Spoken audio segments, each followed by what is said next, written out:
Welcome to the Northern Virginia Civil Rights Archive, personal histories of struggle and achievement in commemoration of the 50th anniversary of the Civil Rights Act of 1964. On July 2, 1964, President Lyndon Johnson signed into law the landmark Civil Rights Act, forever prohibiting discrimination in public accommodations and banning discrimination based on race, gender, religion, or national origin by employers. Dr. Martin Luther King, Jr. stood at the President's side that day as he enacted the seminal achievement of the Civil Rights Movement.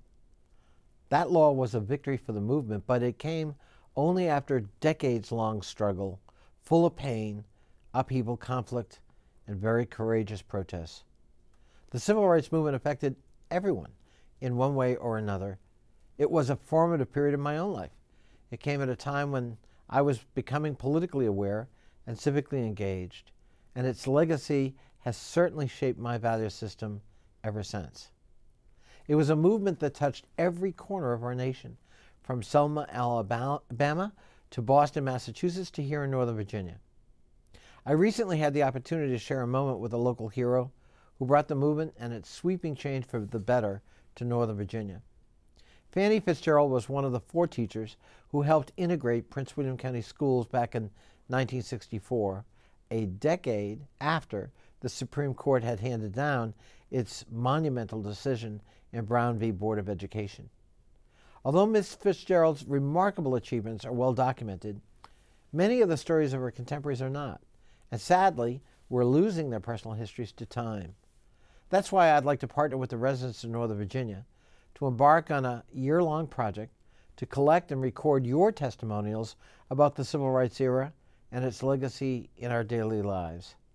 Submissions can come in the form of personal accounts of events such as Civil Rights era protests or stories of achievement made possible by the dismantling of institutionalized discrimination.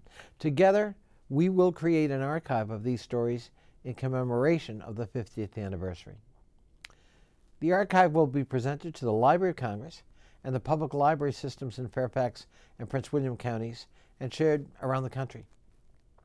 Making a submission to this history project is simple. Just visit my website at connolly.house.gov to submit your written testimonial or help a family member or friend submit theirs.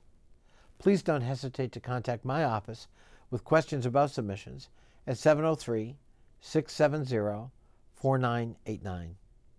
I believe our community can create a local and very personal archive on the Civil Rights Movement in Northern Virginia that will be studied and cherished by future generations. This will be a community-wide endeavor that will preserve an important part of our history, of our region, our Commonwealth, and our country. Thank you.